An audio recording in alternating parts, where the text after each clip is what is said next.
perdebatan dalam dunia teologi itu selalu menarik. Anda tahu kenapa? Karena ada banyak orang yang sebenarnya tidak tahu apa-apa, hanya modal kebencian, asal ngomong, lalu kemudian menyatakan pendapatnya. Dalam hal ini saya melihat dari yang paling banyak itu dari grup Grave ya, lulusan kursus Grave.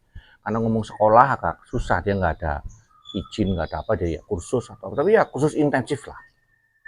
Mereka bahkan termasuk pemimpinnya Pak Suhento yang adalah doktor itu, setiap kali menyerang itu tidak pernah dia mengutip dari Calvin yang kemudian dibahas.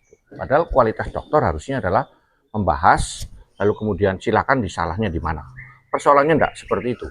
Mereka hanya memberikan tuduhan-tuduhan, sesatlah, apalah, dan sebagainya.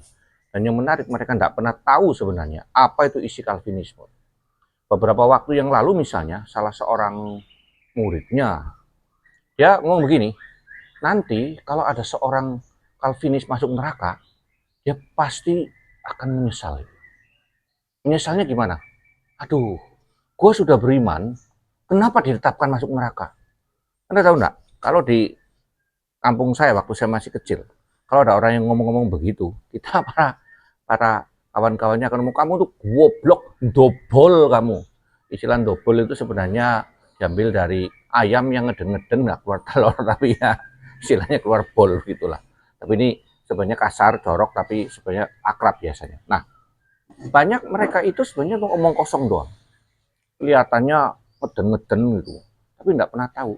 Mereka nggak pernah tahu dalam konsep Calvinisme, orang beriman pasti selamat. Satu, yang bisa beriman itu pasti hanya karena sudah dipilih dan ditentukan. Jadi kalau mengatakan bahwa saya beriman, kenapa kok ditetapkan binasa? Goblok itu. Betul-betul bodoh itu. Karena itu bukan konsep Calvinis. Calvinis sejati tidak akan menyatakan bahwa orang pilihan itu bisa beriman. Tidak. Kalaupun kelihatannya beriman, nanti akan dipakai Pak ayat di dalam 1 Yohanes. Mereka nampaknya di antara kita, tetapi mereka tidak sungguh-sungguh di antara kita. Jadi hati-hati dengan para reform atau Calvinis yang sering ikut berdebat juga. Kita jangan mengikuti pola mereka, karena mereka itu polanya saya menyebutnya sebenarnya secara ilmiah itu adalah strawman. Strawman itu manusia jerami, kemudian digebuki lalu sudah merasa menang gebuki itu. Nah, karena mereka tidak ngerti istilah strawman, saya menggunakan istilah pemerkosa gedebok pisang.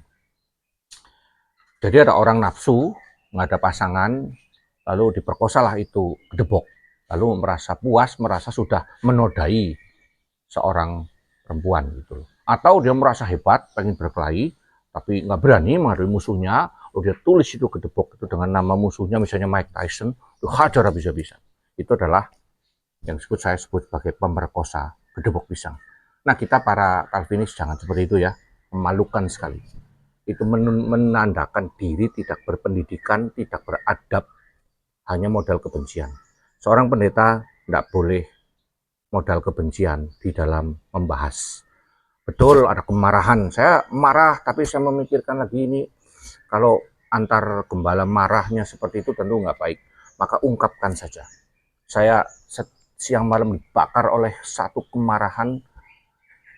Mengapa orang-orang sekelas dokter-dokter itu kok sebodoh itu?